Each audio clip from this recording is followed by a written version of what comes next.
Welcome to maths and science nexus. मैं कामिल। आज हम लोग करने जा रहे हैं acid base and salt chapter 2 science class 10 NCERT का इंडेक्स क्वेश्चन। इससे पहले एक वीडियो आ चुका है इंट्रोडक्शन का, तो इंट्रोडक्शन में हमने सारी चीजों को अच्छे से समझ लिया है। अब इंडेक्स क्वेश्चन को हम लोग करते हैं। इंडेक्स क्वेश्चन क्या कह रहा है, ये पेज नंबर 18 का है। एक क्वेश्चन है इसमें, you have been provided with a test tube. You have been provided 3 test tube दिया हुआ है। वन ऑफ देम कंटेन, एक में क्या है डिस्टिल वाटर है, and other 2 contain an acidic solution. Acidic solution, ठीक है। 3 टेस्ट ट्यूब होगा। यहाँ पे क्या होगा, यहाँ पे 3 टेस्ट ट्यूब होगा, ठीक है। ये होगा 3 test tube. One of them is contain distilled water, another 2 is contain acidic solution and a basic solution। यानी एक डिस्टिल वाटर है, एक में एसिटिक सॉल्यूशन है, एक में बेसिक सॉल्यूशन है रेस्पेक्टिवली। इफ यू गिवन, अब हमको क्या दिया हुआ है, सिर्फ रेड लिटमस पेपर दिया हुआ। How will you identify the content इस टेस्ट ट्यूब। हमको कैसे पता चलेगा कि वो सारे टेस्ट ट्यूब में क्या क्या चीज है।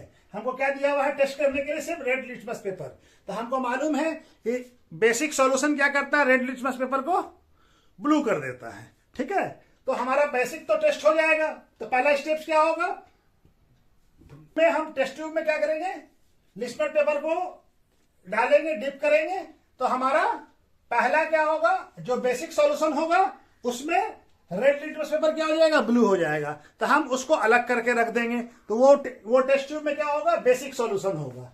अब उसके बाद फिर दोनों जो है टेस्ट ट्यूब है, 2 बच गया, एक एसिटिक और एक में डिस्टिल वाटर है। अब उसके बारे में कैसे पता करेंगे, तो हमारा क्या है, जो ब्लू लिटमस पेपर जो हो गया है उसको क्या करेंगे, ब्लू लिटमस पेपर जो ब्लू हो गया है उसमें फिर कोई सॉल्यूशन दोनों का थोड़ा थोड़ा ड्रॉपलेट डाल के देखेंगे।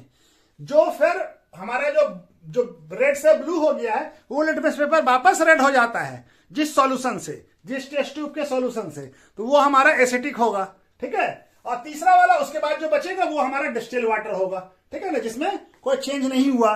ब्लू था तो ब्लू ही रह गया वो, और रेड था तो रेड ही रह गया, ठीक है ना। तो इसको चलिए लिखेंगे कैसे, चलिए इसको कर लेते हैं।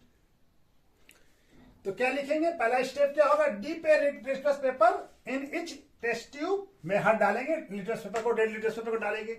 और test tube in which the colour of red litmus paper change हो जाएगा ब्लू में, तो वो बेसिक सॉल्यूशन होगा, उसको अलग कर देंगे, ठीक है।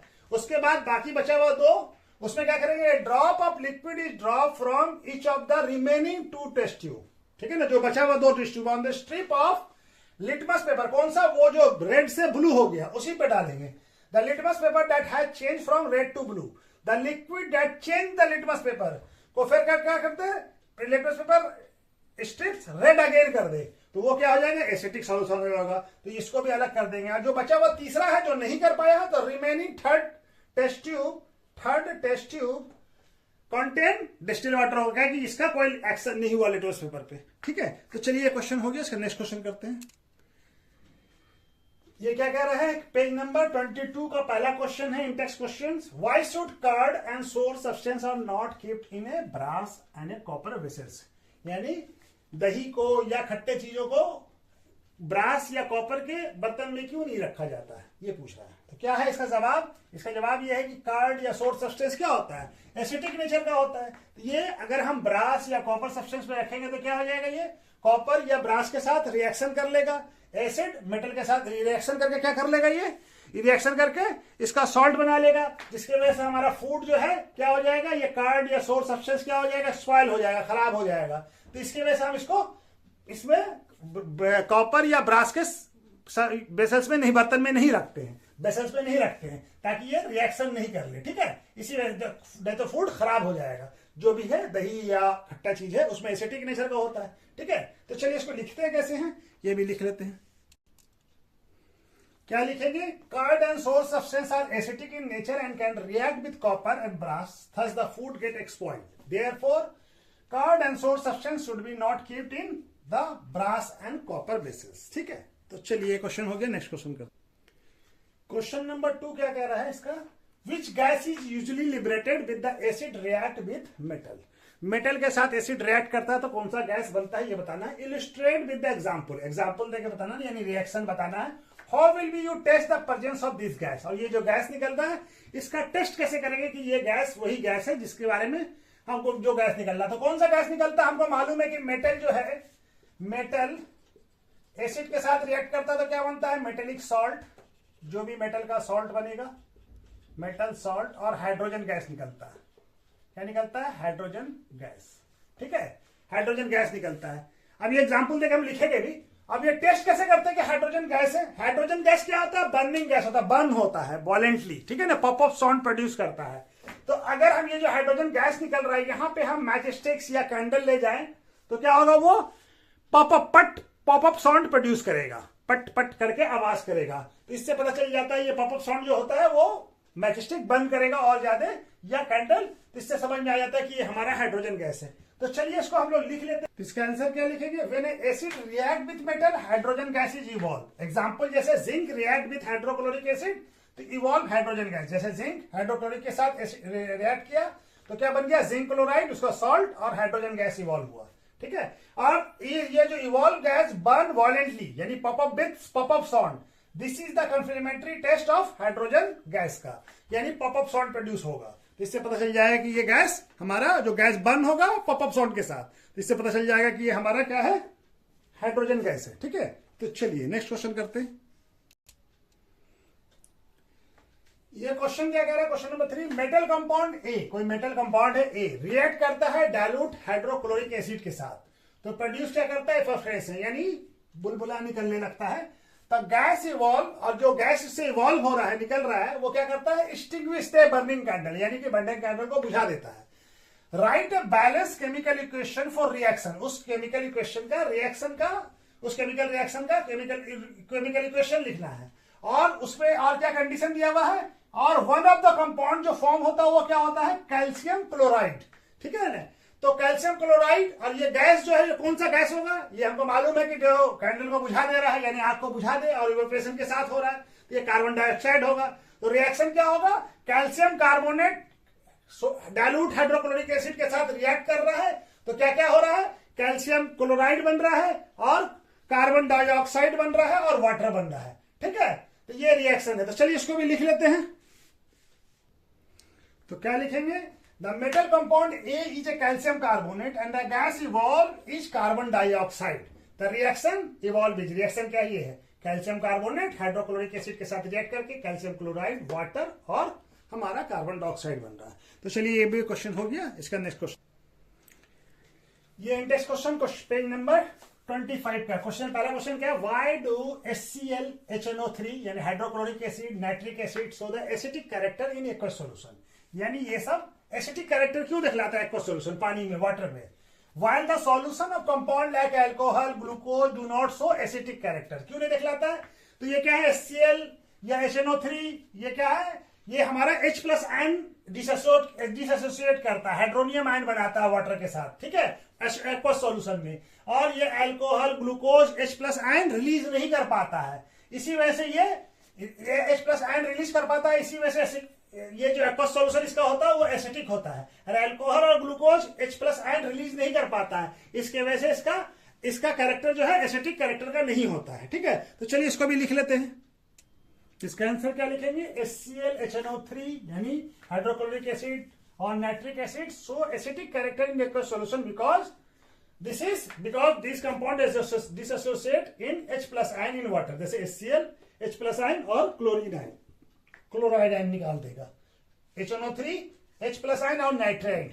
ठीक है, thus these compound have acidic character in aqueous solution through the glucose and alcohol also content, इनके अंदर भी अल्कोहल और ग्लूकोज में भी हाइड्रोजन होता है, but these cannot dissociate in water to form H+ ion, लेकिन ये H+ आयन डिसोसिएट नहीं कर पाता वाटर के अंदर, hence they do not show acidic character in aqueous solution, इसी वजह से ये एसिडिक कैरेक्टर नहीं दिखला पाता है। ठीक है, चलिए नेक्स्ट क्वेश्चन करते हैं। क्वेश्चन नंबर 2 क्या कह रहा है, why does the aqueous solution of acid conduct electricity, यानी एक्वस सॉल्यूशन ऑफ एसिड का जो एक्वस सॉल्यूशन होता है उससे इलेक्ट्रिसिटी पास क्यों कर जाता है, कैसे पास कर जाता है, क्यों पास कर जाता है। हमको मालूम है कि एक्वस सॉल्यूशन जो होगा एसिड का वो क्या होगा, उसमें H+ आयन होगा। ठीक है, तो आयन जो है उसके अंदर आयन होगा, तो आयन होने की वजह से जो है ये क्या होता है, आयन जो है इलेक्ट्रिसिटी को कंडक्ट कर लेता है, इलेक्ट्रिसिटी को पास करने के में हेल्प करता है, आयन की वजह से इलेक्ट्रिसिटी पास करता है, ठीक है ना। आयन क्या है, पॉजिटिव और नेगेटिव चार्ज होगा, तो पॉजिटिव और नेगेटिव चार्ज की वजह से इलेक्ट्रिसिटी आसानी से पास कर सकता है। चलिए इसको भी लिख लेते हैं। क्या लिखेंगे, aqueous solution of acid conduct electricity because acid dissociate in aqueous solution to form ion, ठीक है, H प्लस आयन बनाएगा। These ions are H plus or OH plus hydroxy and these ions are responsible for conduction of electricity। ये ion ही जो है इस ion की वजह से इलेक्ट्रिसिटी उसके अंदर फ्लो करने लगता है, कंडक्ट करने लगता है, ठीक है। चलिए नेक्स्ट क्वेश्चन। क्वेश्चन नंबर 3 क्या कह रहा है, why does the dry HCl gas not change the colour of dry litmus paper. तो ये क्या क्वेश्चन कह रहा है हमारा कि dry HCl gas, hydrochloric gas change नहीं कर पाता है ड्राई लिटमस पेपर को। क्यों नहीं कर पाता है ड्राई, तो हमारा जो लिटमस टेस्ट जो है, लिटमस का जो टेस्ट होता है वो सिर्फ हमारा एक्वस सॉल्यूशन ऑफ एसिड के साथ हो सकता है। तो इसके केस में जब ड्राई HCl होगा और लिटमस पेपर भी ड्राई होगा तो वो जो एसिड है वो H प्लस आयन रिलीज नहीं कर पा रहा है, इसकी वजह से लिटमस पेपर में कोई असर नहीं हो पा रहा, चेंज नहीं हो पा रहा है। लेकिन अगर या तो गैस ड्राई नहीं हो, लिटमस पेपर को थोड़ा हल्का सा वेट कर दिया जाए, यानी कि थोड़ा भिगा दिया जाए, तो भी वो कलर को चेंज कर सकता है। यानी कि ड्राई केस में इसलिए नहीं कर पाता कि H प्लस आयन रिलीज नहीं कर पाता, ठीक है। तो इसके लिए क्या चाहिए कि एक्वस नहीं कर पाएगा, तो उसके लिए एक्वस होना चाहिए, पानी का जरूरी है, ठीक है। चलिए तो इसको भी इसको क्या लिखेंगे, litmus paper is given by the HCl only in the presence of aqueous medium because HCl dissociate in aqueous medium to form H plus ion, hydronium ion, ठीक है ना। dry HCl cannot furnish H plus ion, at least one out of या तो HCl जो है वो wait हो या लिटमस पेपर इज वेट, यानी भींगा हुआ हो, ये ड्राई हो, नहीं ड्राई नहीं हो। therefore colour of litmus paper does not change. इस वजह से अगर दोनों ड्राई है तो हमारा कलर जो है चेंज नहीं होगा। चलिए नेक्स्ट क्वेश्चन करते हैं। क्वेश्चन नंबर 4 क्या कह रहा है, while the diluting acid, acid को जब डाइल्यूट करते हैं, why it is recommended that acid should be added to water, acid को वाटर के अंदर ऐड किया जाता है, नॉट वाटर टू एसिड। ऐसा क्यों किया जाता है कि एसिड के अंदर वाटर को डाला जाता है, वाटर के अंदर एसिड को डाला जाता है, और न कि ये क्या कहते हैं एसिड के अंदर वाटर डाला जाता है। ऐसा क्यों किया जाता है, तो ऐसा इसलिए किया जाता है, डाइल्यूटिंग जो है ये क्या है, एक्सोथर्मिक रिएक्शन है। अगर हम एसिड के अंदर वाटर डालेंगे, तो एसिड के अंदर डालेंगे तो क्या हो जाएगा, ये बहुत ज्यादा हीट इवॉल्व हो सकता है, स्प्लैट हो सकता है। इसकी वजह से क्या होगा, ये हमको एसिड के साथ कोरेसिव नेचर का होता है, तो ये हमारा नुकसान कर सकता है और काफी ज्यादा टेस्टी फट भी सकता है, ठीक है ना। तो इसी वजह से क्या किया जाता है, वाटर के अंदर एसिड डाला जाता है ताकि ये जो रिएक्शन, जो हीट जो इवॉल्व हो रहा है, ये हीट वाटर एब्जॉर्ब कर ले, ठीक है ना, स्प्लैश आउट नहीं हो, ठीक है। तो चलिए इसको भी लिख लेते हैं। तो क्या लिखेंगे, dilution of a concentrated acid is highly exothermic in nature, thus if water is added to the concentrated acid the heat generated may cause acid to splat out, ठीक है ना। इससे तो इसके वजह से क्या होता है, this may cause survival burn. On the other hand if acid is added to water, heat generated will be absorbed कर लेगा, absorbed by water and the mixture will be splat out, mixture will be not explat out, ठीक है ना, not explat out, ये not होगा, will be not explat out। therefore it is recommended that acid should be added to water, not water to acid, ठीक है ना। Acid को water में डालेंगे, ना कि वाटर में एसिड डालेंगे, ठीक है। तो चलिए क्वेश्चन भी हो गया। नेक्स्ट क्या कह रहा है, question number 5, how is the concentration of hydronium या H प्लस आयन, जो भी बोल दिए वाटर के साथ, affected when A solution of acid is diluted. तो डाइल्यूटेड यानी उसके अंदर वाटर ऐड करते जा रहे हैं, तो डाइल्यूशन हो रहा है, तो H प्लस आयन क्या हो जाएगा, concentration of H plus ion क्या हो जाएगा, या हाइड्रोनियम आयन क्या हो जाएगा, ये डिक्रीज कर जाएगा। तो डिक्रीज करेगा तो क्या हो जाएगा, H प्लस आयन डिक्रीज करेगा तो हमारा स्ट्रेंथ ऑफ एसिड जो है वो क्या हो जाएगा, कम होने लगेगा, वो भी स्ट्रेंथ ऑफ एसिड जो है वो भी डिक्रीज कर जाएगा, ठीक है। तो चलिए इसको भी लिख लेते हैं। क्या लिखेंगे, when A solution of acid is diluted यानी वाटर डालते जा रहे हैं, तो concentration of H plus ion, hydronium ion H+3 decrease, thus the strength of acid is also decrease. Hydronium ion जैसे जैसे डिक्रीज करेगा कंसेंट्रेशन इसका, वैसे वैसे एसिड भी डिक्रीज, वैसे भी एसिड वीक हो। ये क्या कह रहा है question number 6, how does the concentration of hydroxide ion OH minus affected when excess base is dissolve in the solution of, यानी एक्सेस सोडियम हाइड्रोक्साइड बहुत ज्यादा डिसॉल्व है तो क्या हो जाएगा, कंसेंट्रेशन क्या होगा, इंक्रीज करेगा। OH प्लस आयन का कंसेंट्रेशन, हाइड्रोक्साइड आयन का कंसेंट्रेशन क्या होगा, इंक्रीज करेगा। अगर हमारा बहुत ज्यादा बेस इसमें डिसॉल्व है, जितना ज्यादा बेस डिसॉल्व होगा उतना कंसेंट्रेशन होगा OH आयन का। ठीक है, तो चलिए इसको भी लिख लेते हैं। क्या लिखेंगे, concentration of hydroxide ion could be increase when excess base is dissolve in the solution of sodium hydroxide. Sodium hydroxide का जितना ज्यादा कंसेंट्रेशन होगा उतना हमारा हाइड्रोक्साइड आयन का कंसेंट्रेशन भी ज्यादा होगा। तो चलिए इस क्वेश्चन को भी लिख लिया। क्या लिखेंगे, the concentration of hydroxide ions could be increase when excess base is dissolve in a solution of sodium hydroxide. ठीक है, चलिए ये इंटेक्स क्वेश्चन पेज नंबर 28 का है। पहला क्वेश्चन क्या कह रहा है, you have two solution A and B, the pH of solution A कितना है 6 and pH of solution B क्या है 8। Which solution have more hydrogen ion concentration, किसके अंदर हाइड्रोजन आयन कंसेंट्रेशन ज्यादा है, and which is acidic and which is, तो हमारा मालूम है कि पीएच ऑफ A क्या है, लेस देन 7 है। लेस देन 7 जो होता है वो क्या होता है, एसिटिक, और ग्रेटर देन 7 क्या होता है, बेसिक। तो A क्या हो जाएगा, एसिटिक, और B क्या हो जाएगा, बेसिक। तो A जो है एसिटिक है, तो इसके अंदर हाइड्रोजन का कंसेंट्रेशन ज्यादा होगा, तो A में हाइड्रोजन का कंसेंट्रेशन ज्यादा होगा एज कंपेयर टू B। ठीक है, चलिए अब हम लोग इसको भी, तो क्या लिखेंगे, pH value of less than 7 indicate an acidic solution, यानी पीएच जिसका 7 से कम हो वो एसिडिक है, पीएच 7 से ज्यादा हो तो वो क्या है, बेसिक है। तब well the pH greater than 7 indicate है बेसिक सॉल्यूशन, यानी 7 से ज्यादा होगा तो वो बेसिक होगा। देयरफॉर सॉल्यूशन ए का पीएच कितना है, पीएच 6 है, तो एसिडिक नेचर होगा, और जब एसिडिक है इसके अंदर सबसे ज्यादा हाइड्रोजन कंसेंट्रेशन होगा as compare to B, and more hydrogen concentration than solution of B which pH equal to 8 which is the basic in nature। तो चलिए इसको लिखेंगे इस तरह से। ठीक है, चलिए इसको भी नोट कर लीजिए। क्वेश्चन नंबर 2 क्या कह रहा है, what effect does concentration of H plus ion have on the nature of the solution. तो क्या इफेक्ट पड़ता है concentration of H plus ion का। तो H प्लस आयन के कंसेंट्रेशन से क्या होता है, जितना इसका कंसेंट्रेशन ज्यादा होते जाएगा ये इसका एसिडिक नेचर इंक्रीज करता जाएगा। ठीक है, H प्लस आयन की वजह से किसी भी सॉल्यूशन का क्या होता है, एसिडिक नेचर शो करता है। जितना ज्यादा H प्लस आयन होगा उतना एसिडिक नेचर का होगा, और जितना H प्लस आयन कम डिक्रीज करता जाएगा एसिडिक नेचर भी डिक्रीज करता जाएगा। ठीक है, तो चलिए इसको भी लिख लेते हैं। क्या लिखेंगे, concentration of H plus greatly affect the nature of solution with increase H plus ion concentration acidic nature of solution increase while the decrease in H plus ion concentration cause a decrease in acidic nature of the solution। ठीक है, तो इस तरह से इस question का answer ऐसे लिखेंगे। चलिए हो गया। क्वेश्चन नंबर 3 क्या कह रहा है, why do basic solution also have H plus ion. Do basic solution also have H plus ion, क्या बेसिक सॉल्यूशन में H प्लस आयन होता है। If yes then why they are basic, तब वो बेसिक क्यों, अगर हाँ तो फिर बेसिक क्यों है, तो ये बताना। तो यस, बेसिक सॉल्यूशन में भी H प्लस आयन होता है, लेकिन वो बेसिक क्यों होता है, क्योंकि concentration of OH ion, hydroxide ion का कंसेंट्रेशन H प्लस आयन से ज्यादा होता है, जिसके वजह से ये सॉल्यूशन जो है बेसिक होता है। चलिए इसको भी लिख लेते।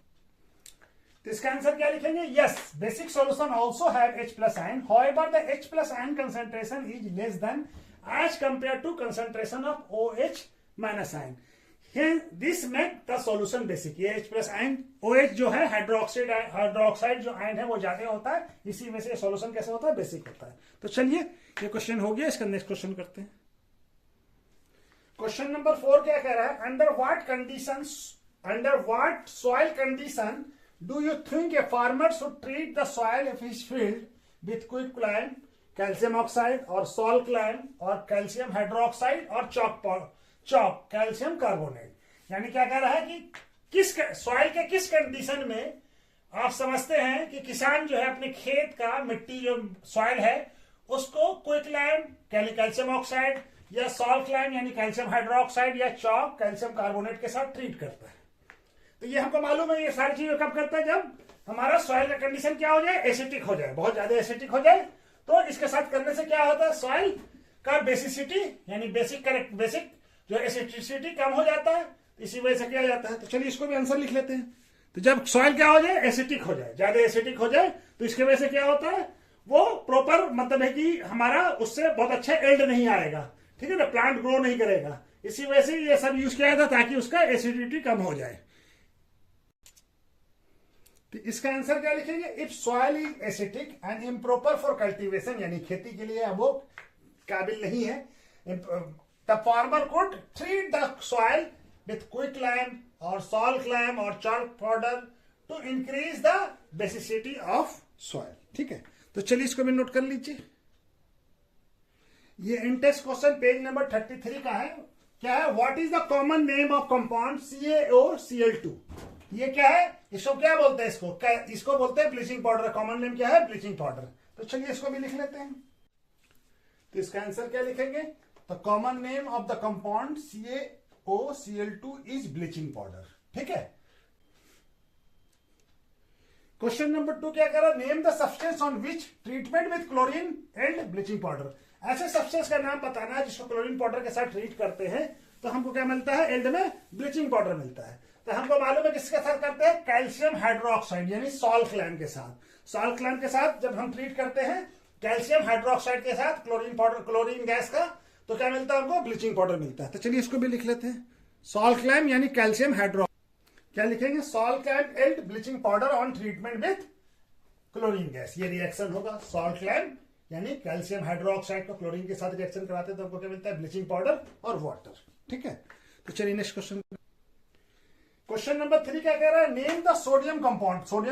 सोडियम का एक ऐसा कंपाउंड का नाम बताना है जो which is use for softening, water को सॉफ्ट करने में यूज किया जाता है। कौन सा किया जाता है, वॉशिंग सोडा। जिसका क्या लिखेंगे, वॉशिंग सोडा Na2CO3.10HO2 H2O। ठीक है ना, is use for softening hard water. ठीक है ना, इसको पानी के सॉफ्टनेस करने के लिए यूज किया जाता है हार्ड वाटर में। तो ये वॉशिंग सोडा हो गया, इसका फॉर्मूला है ये। ठीक है, तो चलिए इस तरह से लिखेंगे। क्वेश्चन नंबर 4 क्या रहा है, what is happening solution of sodium hydrogen carbonate is heated, given equation of reaction involve. तो सोडियम हाइड्रोजन कार्बोनेट यानी सोडियम बाइकार्बोनेट को जब हीट करते हैं तो हमको क्या मिलेगा, सोडियम कार्बोनेट, वाटर, और उससे क्या होगा, कार्बन डाइऑक्साइड गैस इवॉल्व होगा। तो चलिए इसको भी इक्वेशन के साथ। क्वेश्चन नंबर 4 का आंसर क्या होगा, sodium hydrogen carbonate decompose, heat करने के बाद to on heating to form, heat करने से क्या होता है, डिकम्पोज हो जाता है एंड क्या बन जाता है, सोडियम कार्बोनेट, कार्बन डाइऑक्साइड और water with the evolution of carbon dioxide. Reaction क्या है, रिएक्शन ये है।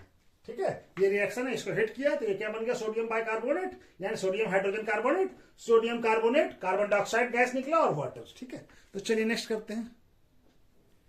क्या कह रहा है, 5वां नंबर क्वेश्चन है, right the equation two show the reaction between plaster of Paris and water.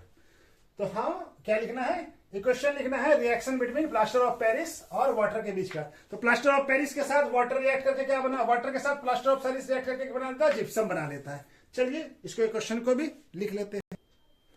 ये रिएक्शन है, the reaction of plaster of Paris and water can be represent as, ये प्लास्टर ऑफ पेरिस है, water के साथ react करके इसको set करते हैं तो क्या हो जाता है, जिप्सम हार्ड मास जैसा सब्सटेंस बन जाता है। जो हड्डी ब्रेक हो जाता है तो डॉक्टर जो प्लास्टर करता है वो क्या होता है, प्लास्टर ऑफ पेरिस के पाउडर को यूज करता है वाटर के साथ, तो वो जिप्सम बन जाता है और इसी वजह से हार्ड हो जाता है। ठीक है, तो चलिए ये आज इंडेक्स क्वेश्चन यहीं पे खत्म होता है। इसके बाद एक्सरसाइज करते हैं फिर। ठीक है, ओके, थैंक यू।